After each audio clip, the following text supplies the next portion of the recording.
Hello friends, welcome to legal literacy YouTube channel. Legal literacy YouTube channel में आपका स्वागत है। फ्रेंड्स, एक न्यूज़ काफ़ी ट्रेंड में है, काफ़ी चल रहा है ये न्यूज़ कि एक टुनिसा शर्मा नाम की टीवी एक्ट्रेस है जिसने सुसाइड कर लिया है। और कहा यह जा रहा है कि उसका एक को स्टार था सीजान खान, जिसकी ये गर्लफ्रेंड पे थी, ये बॉयफ्रेंड गर्लफ्रेंड थे और इनसे इधर हाल ही में इनका ब्रेकअप हो गया था और इस ब्रेकअप के बाद टुनिसा शर्मा ने सुसाइड कर लिया। तो कहा यह जा रहा है कि सीजान खान जो है ये अबेटर हैं, ये इन पे आरोप है अबेटमेंट ऑफ सुसाइड का। तो फ्रेंड्स, अबेटमेंट ऑफ सुसाइड की बात जब हो रही है तो चूँकि हमारा चैनल लीगल चैनल है तो इसमें हम बात करेंगे कि अबेटमेंट ऑफ सुसाइड का लॉ क्या है इंडिया में, अबेटमेंट ऑफ सुसाइड किस चीज़ को माना जाएगा।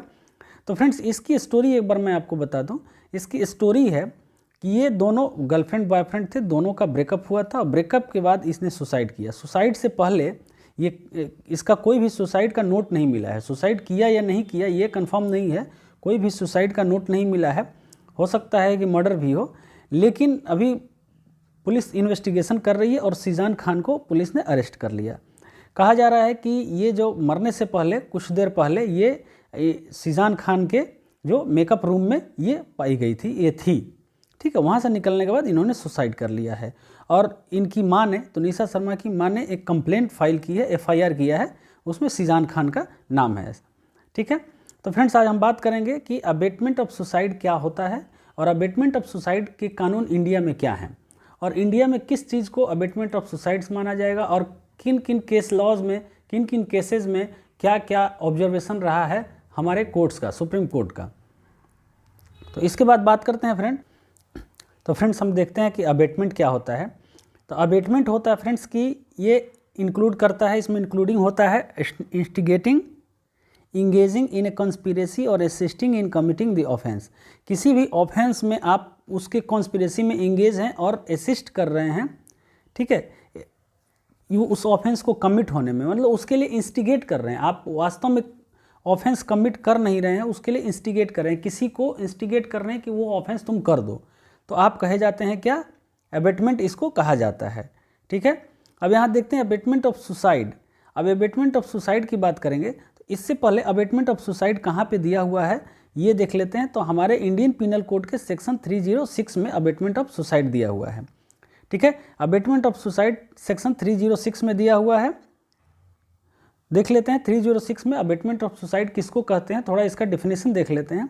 तो if any person commits suicide, whoever abates the commission of such suicide shall be punished with imprisonment of either description for a term which may extend to 10 years and shall also be liable to fine, ठीक है। Abetment of suicide का ये punishment है 10 years का, ठीक है। अगर Sheezan Khan abetment of suicide का चार्ज उस पर प्रूफ हो जाता है तो उसको 10 साल की जेल हो सकती है।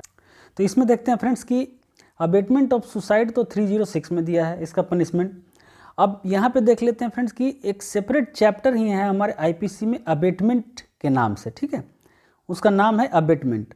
अब अबेटमेंट किसी भी अपराध का हो सकता है, अबेटमेंट टू सुसाइड भी हो सकता है और अबेटमेंट टू मर्डर भी हो सकता है, अबेटमेंट टू किसी भी ऑफेंस का आप अबेटर हो सकते हैं, अबेटमेंट कर सकते हैं। तो अबेटमेंट का जो चैप्टर है ये है चैप्टर 5, ठीक है। ये आपसे पूछा भी जा सकता है किसी भी एग्जाम में, चैप्टर 5 है अबेटमेंट। अब ये होता है सेक्शन 107 से शुरू होता है 120 तक चलता है, ठीक है। अब सेक्शन 107 जो है abetment of a thing, abetment को डिफाइन किया हुआ है कि अबेटमेंट किसको कहेंगे, ठीक है। और सेक्शन 108 जो है ये अबेटर को डिफाइन करता है कि अबेटर किसको कहेंगे। तो जो अबेटमेंट करता है उसको अबेटर कहेंगे। तो हम सेक्शन 107 और 108 यहाँ पे थोड़ा सा देख लेते हैं। तो सेक्शन 107 देखते हैं जब, a person abets the doing of a thing who instigates any person to do that thing, या तो आप उसको इंस्टिगेट करते हैं कि ये किसी और पर्सन को कि ये काम अब तुम करो। Engages with one or more other persons or persons in any conspiracy for the doing of that thing if an act or illegal omission takes place in pursuance of the that conspiracy and in order to doing of that thing. किसी भी चीज़ में आप engaged हैं, एक या एक से अधिक पर्सन के साथ एक कंस्पिरेसी में कोई ऐसा काम करते हैं जो कि वो उसका इलीगल ओमिशन है, ठीक है, वो होता है, आप इसको बता नहीं पाते हैं और ये देने में आप एक कंस्पिरेसी के पार्ट होते हैं, तो ये आप अबेटमेंट कर रहे हैं। तीसरा है कि intentionally aids by any act or illegal omission the doing of that thing. कोई भी बात जो है, कोई भी एक्ट आप करते हैं या किसी एक्ट का इलीगल ओमिशन करते हैं, ठीक है, तो ये यहाँ पे ये अबेटमेंट कहा जाता है। अब यहाँ पे देख लेते हैं सेक्शन 108 का कि अबेटर कौन होता है। ठीक है, यहाँ पे अबेटर देखते हैं, a person abets an offence who abets either the commission of an offence, ठीक है, और the commission of an act which would be an offence if committed by a person capable by law of committing an offense with the same intention or knowledge as that of the abater। ठीक है, ये आप इस condition में abettor कहे जाएंगे। यहाँ पे हम लोग देखते हैं फ्रेंड्स कि सीरियसनेस ऑफ अबेटमेंट, अबेटमेंट कितना सीरियस क्राइम है, कितना सीरियस ऑफेंस है, इसको देख लेते हैं। तो ये बहुत ज़्यादा सीरियस ऑफेंस है फ्रेंड्स। ये tribal by court of session है, कॉग्निजेबल ऑफेंस है, नॉन बेलेबल है और नॉन कंपाउंडेबल है। Tribal by court of session का मतलब ये मजिस्ट्रेट के द्वारा ट्राई नहीं किया जा सकता, क्योंकि इसमें आपका जो पनिशमेंट है 10 ईयर्स है, मोर देन 7 ईयर्स है। कॉग्निजेबल ऑफेंस का मतलब कि पुलिस आपको विदाउट वारंट गिरफ्तार कर सकती है। नॉन बेलेबल का मतलब कि बेल आपका राइट नहीं है, यहाँ पे आपको बेल कोर्ट के डिस्क्रिप्शन पे दिया जाता है। कोर्ट चाहेगा तो आपको बेल देगा, कोर्ट चाहेगा तो नहीं देगा। नॉन कंपाउंडेबल का मतलब है फ्रेंड्स कि इस ऑफेंस को आप कंपाउंड नहीं कर सकते हैं, ये कंपाउंडेबल नहीं है, इसका कंप्रोमाइज़ नहीं कर सकते हैं। तो फ्रेंड्स ये कंपाउंडेबल और नॉन कंपाउंडेबल पे मैंने एक कंप्लीट वीडियो, डिटेल्ड वीडियो बनाया है इस चैनल पे, उसको आप देख सकते हैं। यहाँ पे लिंक आपको आई बटन में मिल जाएगा।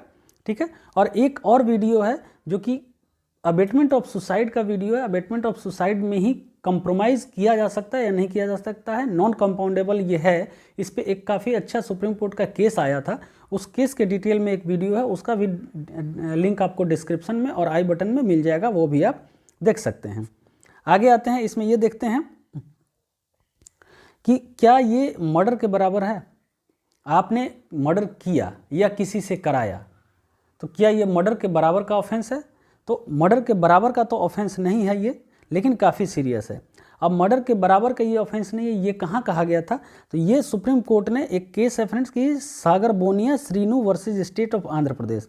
इस केस में सुप्रीम कोर्ट ने ये डिसाइड किया था कि despite the intentions of the accused to drive a person to commit suicide, abetment of suicide is not the same as murder.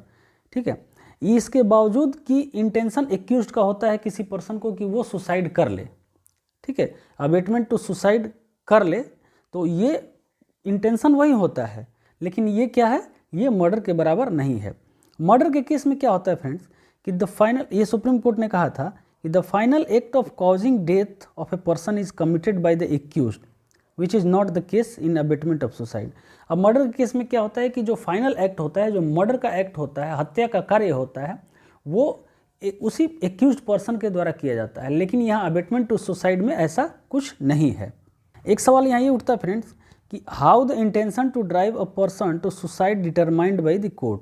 ठीक है, तो ये एक केस था friends, Sanjay Singh versus the state of Madhya Pradesh, 2002 का केस है। इसमें कहा गया था कि कमेंट और statement uttered in haste anger would not amount to abetment of suicide.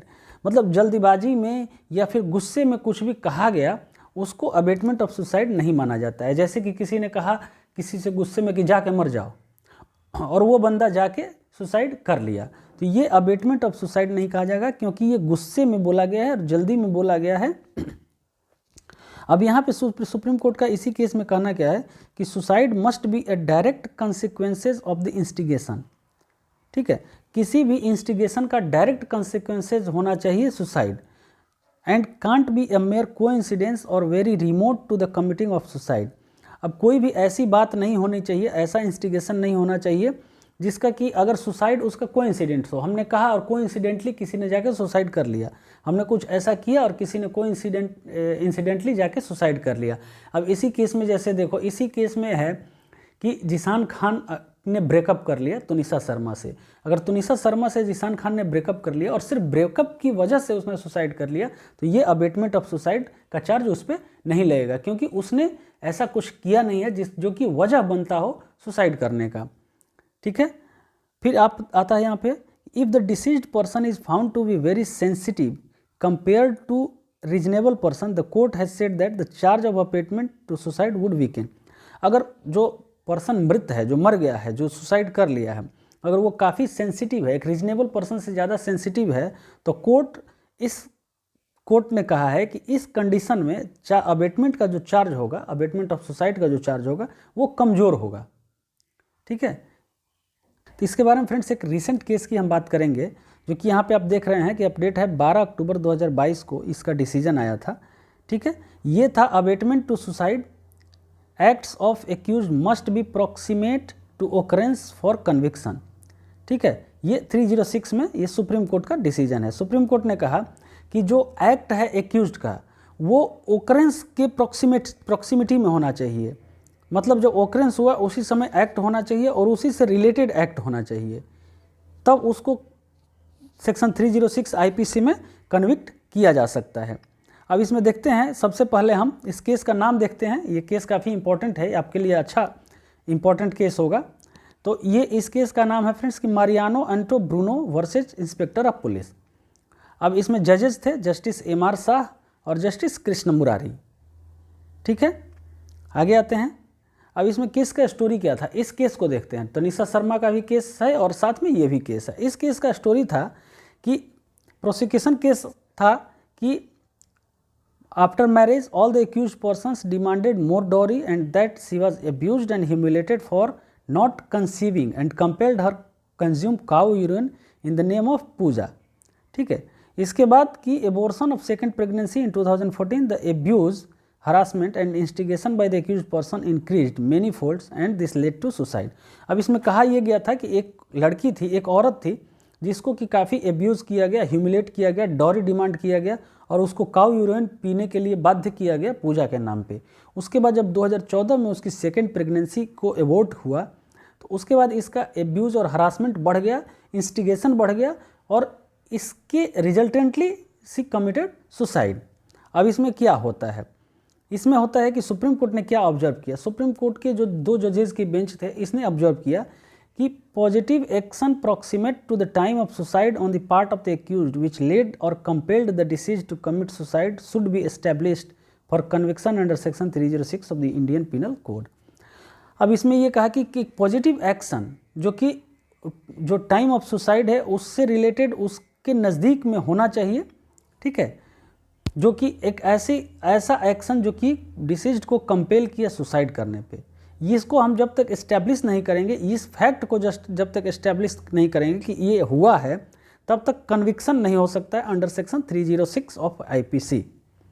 इसको कन्विक्शन करने के लिए इस फैक्ट को इस्टेब्लिश करना पड़ेगा कि जो एक्यूज्ड है उसके कुछ उसका एक्शन ऐसा रहा है कि वो कंपेल किया है डिसीज्ड को सुसाइड करने के लिए, पहली बात। दूसरी बात कि in cases of alleged abetment of suicide there must be proof of direct or indirect acts of incitement to the commission of suicide. मतलब कोई भी डायरेक्ट या इनडायरेक्ट एक्ट ऐसा होना चाहिए जो कि इंसाइटमेंट करे कमीशन ऑफ सुसाइड के लिए। ठीक है, तो डायरेक्ट एक्ट तो हम समझ रहे हैं कि क्या होता है। जब इनडायरेक्ट एक्ट की बात आती है फ्रेंड्स, तो इनडायरेक्ट एक्ट पे एक वीडियो हमने बनाया है जो कि एक डिसीजन है कोर्ट का, जिसमें कि एक एडल्ट्री का केस था। हस्बैंड का कहीं और किसी और औरत के साथ रिलेशन था और वाइफ ने सुसाइड कर लिया था, तो उसमें हस्बैंड को अबेटमेंट ऑफ सुसाइड जैसे 306 में कन्विक्ट किया गया था। ठीक है, तो ये इनडायरेक्ट एक्ट हुआ जो कि डायरेक्ट मतलब ये रिलेटेड है उसके कमीशन ऑफ सुसाइड से। तो इसका लिंक भी आपको आई बटन पे मिल जाएगा या फिर आपको कहाँ मिल जाएगा, डिस्क्रिप्शन में मिल जाएगा, आप ये देख सकते हो। तो ये bench of justice MR. Shah and Krishna Murari observe किए। ठीक है, आगे आते हैं फ्रेंड्स। इस केस में कोर्ट का ऑब्जर्वेशन क्या था, कोर्ट का ऑब्जर्वेशन यह था कि to convict a person under section 306 IPC there was a to be clear mens rea to commit offence. पहली बात कि एक मेंसरिया होनी चाहिए जो कि इंटेंशन होना चाहिए आपका ऑफेंस कमिट करने के लिए, और it also requires an active act or direct act which leads deceased to commit suicide, finding no other option, and the act must be such reflecting intention of the accused to push deceased into such a position that he commits suicide। अब ये ऐसा act होना चाहिए, active act होना चाहिए, direct act होना चाहिए जो कि डिसीज्ड को सुसाइड करने के लिए मजबूर कर रही हो, उसके पास कोई ऐसा ऑप्शन नहीं बच रहा हो ठीक है, इसके अलावा कि वो सुसाइड करे। तो ये दो चीज़ें होनी चाहिए, एक तो आपका इंटेंशन ऐसा होना चाहिए, दूसरी चीज़ आपका कोई एक्ट ऐसा होना चाहिए। लेकिन इस केस में both the elements are absent. Court ने कहा है कि इस केस में दोनों ही एलिमेंट और एब्सेंट हैं। तो फ्रेंड्स, ये पूरा आपने अबेटमेंट ऑफ सुसाइड के बारे में कंप्लीट पढ़ा। अब अबेटमेंट ऑफ सुसाइड के बारे में जितना हो सकता था इस वीडियो के माध्यम से मैंने बताया। तो इसमें आपको ये देखना है फ्रेंड्स कि इस केस में तुनिसा शर्मा के डेथ के केस में क्या सीजान खान को अबेटमेंट ऑफ सुसाइड के लिए दोषी माना जा सकता है या नहीं माना जा सकता है। आप कमेंट करके बताना। और ये जो वीडियो है आपके लिए काफ़ी इंपॉर्टेंट है अगर आप किसी भी जुडिशरी एग्ज़ाम का प्रिपरेशन कर रहे हैं या फिर लॉ बैकग्राउंड से हैं। अगर लॉ बैकग्राउंड से नहीं भी हैं तो आपको ये समझना चाहिए कि इस तरह के केसेस अगर आपके संज्ञान में आते हैं, आपके अगल बगल आसपास होते हैं, तो आप उसमें नॉलेज दे सकते हैं कि क्या किया जा सकता है इसमें, और आप खुद भी ये जान सकते हैं कि इस केस में क्या हो सकता है इन तरह के केसेस में। तो फ्रेंड्स, ये वीडियो अच्छी लगी हो तो लाइक करें, शेयर करें एंड सब्सक्राइब करें। बहुत बहुत धन्यवाद।